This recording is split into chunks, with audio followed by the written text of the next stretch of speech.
मुखिया भानु सिंह अपनी बहू पार्वती के कमरे के आसपास चक्कर लगा रहा था। तभी दाई उसके पास आती है। मुखिया जी, वो पार्वती बहू के लड़की पैदा हुई है। भीमा, राघव, गज्जन, इधर आओ। इससे पहले कि बहू को होश आए, इस बच्ची को जमीन में दफन कराओ। हमारे खानदान में लड़की के लिए कोई जगह नहीं। कुछ घंटों बाद पार्वती को होश आता है और वो दाई से बच्चे के बारे में पूछती है। दाई माँ, मेरा बच्चा कहाँ है? मेरा बच्चा कहाँ है दाई माँ? तुम्हारी बेटी पैदा हुई थी, पर वो मरी हुई थी। मरी हुई बेटी? नहीं, ऐसा नहीं हो सकता। भाभी, ये दाई माँ क्या बोल रही है? मेरी बेटी, मेरी बच्ची। पार्वती अपनी बच्ची के गम में होश खो बैठी थी। वो हवेली में इधर उधर अपनी बेटी को पुकारती भागने लगी। पार्वती का रोना उसकी जेठानी बर्दाश्त नहीं कर पा रही थी। आखिर उसने छुपकर पार्वती को सारी सच्चाई बता ही दी। क्या? मेरी जिंदा बच्ची को इन जालिमों ने मिट्टी में दफन करके मार दिया। मैं अपनी बच्ची के पास जा रही हूँ भाभी। पार्वती, 4 घंटे बीत चुके हैं, पता नहीं वो अब तक जिंदा भी होगी या नहीं। पार्वती उसी तरफ जाती है जहाँ उसकी बच्ची को दफनाया गया था। उसकी जेठानी भी उसके पीछे पीछे जाती है। पार्वती पागलों की तरह जमीन को खोदने लगती है। उसकी बच्ची मिट्टी में लथपथ जमीन के अंदर दबी हुई थी। वो बच्ची को उठाती है और अपने कलेजे से चिपका लेती है। अचानक बच्ची का रोना निकल आता है। पार्वती, तुम्हारी बच्ची जिंदा है। हाँ भाभी, ये जिंदा है। मेरी गुड़िया जिंदा है। मेरी बच्ची, मेरी लाडो। हे भगवान, तूने मेरी बच्ची की रक्षा की। अब मैं जालिमों के बीच नहीं रहूंगी। मैं अपनी बच्ची को लेकर यहाँ से दूर चली जाऊंगी। हाँ पार्वती, तू लाडो को लेकर कहीं दूर चली जा, फिर यहाँ कभी लौट कर मत आना। ये जालिम लोग बेटियों को पैदा होते ही जमीन में जिंदा दफन कर देते। इन लोगों के कलेजे में दिल नहीं है, और मैं जानती हूँ देवर जी भी इस प्रथा का विरोध नहीं कर पाएंगे। वो अकेले पड़ जाएंगे। तू चली जा और यहाँ कभी लौट कर मत आना। पार्वती की बेटी का जन्म उस परिवार में हुआ था जहाँ लड़कियों के लिए कोई जगह नहीं थी। बेटी के जन्म लेने पर उसे जिंदा दफन कर दिया जाता था। पार्वती को पता था कि अगर वो दोबारा अपनी बच्ची को लेकर हवेली में गई तो अब बच्ची के साथ साथ उसकी जेठानी और उसे भी जान से मार देंगे। वो बच्ची को लेकर वहाँ से भाग जाती है। शायद भगवान का कोई चमत्कार था जो पार्वती की बेटी जिंदा थी। मुखिया को लगता है कि पार्वती अपनी बेटी के गम में पागल होकर गांव से भाग गई है। जब पार्वती का पति वापस आता है तो पार्वती को ढूंढने की बहुत कोशिश करता है, पर पार्वती का कुछ पता नहीं चलता। पता चलता भी कैसे? पार्वती तो गांव से बहुत दूर मुंबई नगरी में पहुंच चुकी थी। वो अपनी बच्ची को गोद में लिए एक महानगर में भूखी प्यासी घूम रही थी। मैं अपने बारे में किसी को भी नहीं बता सकती, क्योंकि मेरे बताने से खबर गांव तक पहुंच जाएगी। मुझे अपनी बच्ची को लेकर यहीं रहना होगा। भैया, थोड़ा सा दूध मिलेगा? मेरी बच्ची बहुत भूखी है। 10 रुपए है तो ले लो, उधार यहाँ नहीं मिलता। मेरे पास पैसे नहीं है, पर मैं 1-2 दिन में आपको पैसे दे जाऊंगी। बस अभी के लिए थोड़ा सा दूध दे दो। तेरे जैसे न जाने कितने भिखारी यहाँ रोज आते हैं, सबको दूध और चाय थोड़ी बांटता रहूंगा। चल जा यहाँ से। दुकानदार जैसे ही पार्वती को धक्का देता है, एक व्यक्ति उसे बचा लेता है। और तू इस तरह से बातें करते हैं, शर्म नहीं आती तुझे? ये ले 10 रुपए और इन्हें दूध दे दे। आपका बहुत बहुत शुक्रिया भैया, आपने मेरी इतनी मदद की। आप इस छोटी सी बच्ची को लेकर कहाँ दर दर भटकोगी? यहाँ पास में ही मैं एक धर्मशाला चलाता हूँ, जो कि आप जैसे गरीबों के लिए ही बनी है। आप मेरे साथ वहीं चलो, आपको रहने के लिए जगह मिल जाएगी।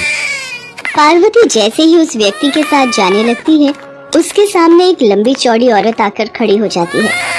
अबे ओए, किसी शरीफ औरत को बहलाकर कहाँ ले जा रहा है? रुको बहन, ये जो तुम्हें अपने साथ धर्मशाला का बहाना करके ले जा रहा है, ये अजनबी औरतों के साथ ऐसे ही करता है। इसका नाम सिकंदर है और ये धंधा करता है, औरतों का धंधा। तुम्हें भी ले जाकर किसी कोठे पर बेच देगा। चल फुट यहाँ से, वरना पुलिस को फोन करके अभी उठवा दूंगी। तुझे तो मैं देख लूंगा कमला। आज तूने मेरा नुकसान करवाया है। हाथ आई चिड़िया मेरे हाथों से उड़ा दी। बहन, ये शहर है और तुम लगता है बड़े शहर में पहली बार आई हो, तो ऐसे धोखेबाज लोगों से बचकर रहने की जरूरत है, नहीं तो ये खुले में घूमने वाले जालिम भेड़िए तुम्हें नोच कर खा जाएंगे। मैं क्या करूं बहन, मैं बहुत मुसीबत में हूँ। मेरी मदद करो बहन। पार्वती कमला को अपनी सारी दुख भरी कहानी बताती है, जिसे सुनकर कमला गुस्से में आ जाती है और गालियां देने लगती है।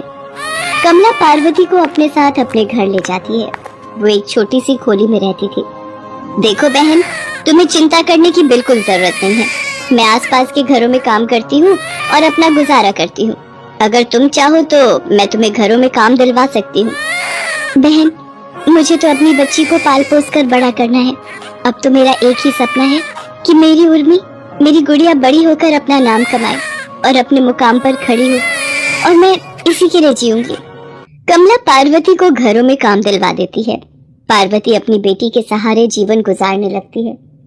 पार्वती ने पैसे जोड़कर वहीं पास में ही एक सिलाई स्कूल से सिलाई सीखना भी शुरू कर दिया था, ताकि वो समय की बचत में कपड़े सिलकर और ज्यादा पैसे कमा सके। पार्वती ने एक सिलाई मशीन खरीद ली। दिन में वो घरों में काम करती थी और रात को बैठकर वो कपड़े सिलकर पैसे कमाती थी। देखते ही देखते 23 साल गुजर गए। पार्वती की बेटी उर्मी अब बड़ी हो गई थी और एक अच्छी डॉक्टर बन चुकी थी। अब वो अपनी माँ के साथ एक बड़े किराए के घर में रहती थी। पर एक दिन, उर्मी, ये तू मुझे किसके घर में ले आई? माँ, ये हमारा अपना घर है, मेरी मेहनत की कमाई का खरीदा हुआ। आज से आप और मैं इसी घर में रहेंगे। सचमुच पार्वती, तेरे संघर्ष और मेहनत से आज तेरी बेटी डॉक्टर बन गई। जीती रहो बेटी, जीती रहो। एक दिन उर्मी हॉस्पिटल में थी। तभी एक केस आता है जिसमें व्यक्ति का लीवर बिल्कुल खराब हो चुका था और उसके बचने की उम्मीद बहुत कम थी। माँ कोई शरदपुर गांव की मुखिया है।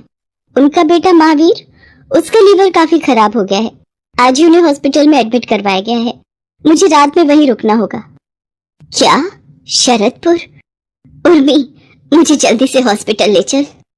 पार्वती उर्मी के साथ हॉस्पिटल पहुंचती है। सब लोग पार्वती को देखकर हैरान हो जाते हैं। पार्वती, तुम जिंदा हो? तुम कहाँ चली गई थी? पार्वती पति की ऐसी हालत देखकर रो पड़ती है। महावीर डॉक्टर बन चुकी अपनी बेटी उर्मी को देखकर बहुत रोता है। मुझे माफ कर दे बहू, महावीर ने तेरे गम में शराब पीनी शुरू कर दी। आज मेरे ही कारण महावीर की ये हालत है। उर्मी, मुझे माफ कर दे। मुखिया पार्वती और उर्मी के पैरों पर गिर जाता है और रोने लगता है। एक औरत ही तो जन्मदायिनी है और हम उसी बेटी को पैदा होते ही मार देते हैं, जबकि ये भूल जाते हैं कि जन्म देने वाली माँ भी तो औरत ही है, पत्नी है, बहन है। एक बेटी ही तो इन सभी रूपों में आती है, पर हम जैसे अनपढ़ इस बात की गहराई को समझ नहीं पाते और बेटी को होते से ही मार देते हैं। पर आज के बाद ऐसा कभी नहीं होगा। हर बेटी की सुरक्षा गांव का मुखिया होने के नाते मैं करूंगा। हमारे गांव की बेटी पढ़ लिख कर अपने पैरों पर खड़ी होगी, ये मेरा तुमसे वादा है उर्मी बिटिया, वादा है। उर्मी अपने पिता महावीर का इलाज करती है और कुछ दिनों बाद महावीर ठीक हो जाता है और सब लोग पूरे आदर और सम्मान के साथ पार्वती और उर्मी को गांव लेकर जाते हैं। उस दिन के बाद उस गांव में बेटी बचाओ बेटी पढ़ाओ अभियान भी शुरू हो जाता है।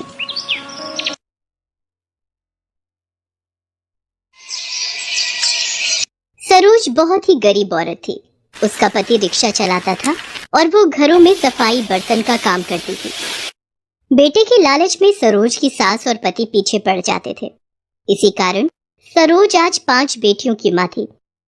सरोज हिम्मत करके एक दिन हॉस्पिटल गई और उसने चोरी छुपे बच्चा बंद करने का ऑपरेशन करवा लिया। उसी शाम उसके पति सुरेश ने उसकी बहुत पिटाई की। तेरी इतनी हिम्मत है? तू बच्चा बंद का ऑपरेशन करवा कर आ गई है? तू रास्ते में मर क्यों नहीं गई है? घर आने की जगह किसी गाड़ी के नीचे आकर अपनी जान दे देती। इतना बड़ा कांड करके आई है, अब कहाँ से मैं बेटे का मुंह देखूंगा है? कौन मुझे औलाद देगा है? करम चली, पहले तूने 5 बेटियां पैदा कर दी। एक उम्मीद थी कि कम से कम तू एक पोते का मुंह दिखा देगी, पर तूने वो उम्मीद भी तोड़ दी। आज मैं तुझे जिंदा नहीं छोड़ूंगा। नहीं, मुझे मत मारो, मुझे छोड़ दो, दर्द हो रहा है मुझे, छोड़ दो मुझे। सुरेश सरोज को खूब पीटता है। उसकी 5 बेटियां भी अपनी माँ को बचाने की कोशिश करती हैं। बापू, माँ को मत मारो, माँ को छोड़ दो बापू, माँ को छोड़ दो। ये देख, माँ की हिमायती बनी फिरती हैं। इन्हें भी साथ में पिटने का शौक आ रहा है। जैसी ढीठ औरत ये खुद है, वैसी इसकी बेटियां भी हैं। सुरेश सरोज के साथ साथ अपनी बेटियों को भी पीटने लगता है और सरोज को मारने पीटने के बाद उसका गुस्सा थोड़ा ठंडा हो जाता है तो वो शराब पीने के लिए निकल जाता है। सरोज की हालत बहुत खराब थी। वो सारी रात ऐसे ही रोती रही। एक दिन सरोज पड़ोस के घर काम पर गई हुई थी। तभी उसकी दूसरे नंबर की बेटी सोनी उसे बुलाने आती है। माँ, जल्दी घर चलो, पूजा दीदी को लड़के वाले देखने आए हैं। बापू पूजा दीदी की शादी कर रहे हैं। माँ, पूजा दीदी रो रही है। जो लड़का उसे देखने आए हैं वो तो बिल्कुल दादी की तरह बूढ़ा है। ये क्या कह रही है? मेरे होते हुए ऐसा कभी नहीं होगा। सरोज के पैरों के नीचे से तो मानो जमीन ही खिसक गई। वो घर पहुंची। उसने देखा एक अधेड़ उम्र का आदमी पूजा के बिल्कुल बराबर में बैठा है और पूजा रोए जा रही है। सरोज ने किसी का भी बिना लिहाज किए पूजा को अपने कलेजे से लगा लिया और उस अधेड़ उम्र के आदमी को वहां से चले जाने के लिए कहा। वो बूढ़ा आदमी गुस्से में वहां से चला गया। इस पर सुरेश फिर से सरोज को पीटने लगा। अच्छा खासा एक रिश्ता आया था, वो भी तेरी वजह से चला गया। तू जानती भी है सेठ जी कितनी दौलत दे रहे थे इस शादी के बदले। सारी जिंदगी आराम से बैठकर खाते। सुरेश बिल्कुल सही कह रहा है। एक को ब्याहना शुरू करेगी तब जाकर 5 बेटियों को ब्याहने तक बूढ़ी हो जाएगी। एक तो मेरा बेटा अच्छा रिश्ता लेकर आया और तूने उसके साथ ऐसा सलूक किया। अरे अब नहीं करेगी शादी तो कब करेगी? 14 पार कर चुकी है लड़की। मैं अपनी बेटी की जिंदगी बर्बाद नहीं होने दूंगी। आप दोनों को शर्म आनी चाहिए। जो आदमी उसके दादा की उम्र का है आप उसके साथ उसकी शादी करवाना चाहते हो। आप लोगों को लालच ने इतना घेर लिया। आज तुम मेरे हाथों से नहीं बचेगी है। तेरी जुबान बहुत लंबी हो गई है। सुरेश फिर से सरोज पर हाथ उठाता है। अब तो हद ही हो गई थी। सरोज अब इस दर्द भरी जिंदगी से तंग आ गई थी और एक रात सुरेश और सरोज की सास गहरी नींद में सो रहे थे। सरोज ने अपनी 5 बेटियों को उठाया और घर छोड़कर निकल पड़ी। सरोज को नहीं पता था कि आगे उसकी जिंदगी में क्या होगा। उसे तो बस अपनी 5 बेटियों की जिंदगी की चिंता थी, इसलिए उसने वो शहर छोड़ दिया। सरोज के पास थोड़े बहुत पैसे जुड़े थे। वो अपनी 5 बेटियों के साथ पालमपुर की बस में बैठ जाती है। पालमपुर पहुंचकर वो एक होटल पर उन सबको रोटी और दाल खरीद कर खिलाती है। पर सरोज को कोई ना कोई काम तो करना ही था। वो होटल वाले से वही कोई काम मांगती है। भैया, मुझे कोई काम मिलेगा? कोई भी छोटा मोटा काम मिल जाए मैं कर लूंगी। ठीक है, यहाँ पर बर्तन धोने और दिन भर की साफ सफाई करने का काम है। वो करना है तो कर ले। सरोज वहीं ढाबे वाले के पास बर्तन धोने और साफ सफाई का काम करना शुरू कर देती है। होटल के सामने ही बनी एक झुग्गी बस्ती में सरोज एक झुग्गी किराए पर ले लेती है और अपनी 5 बेटियों के साथ वहां रहने लगती है।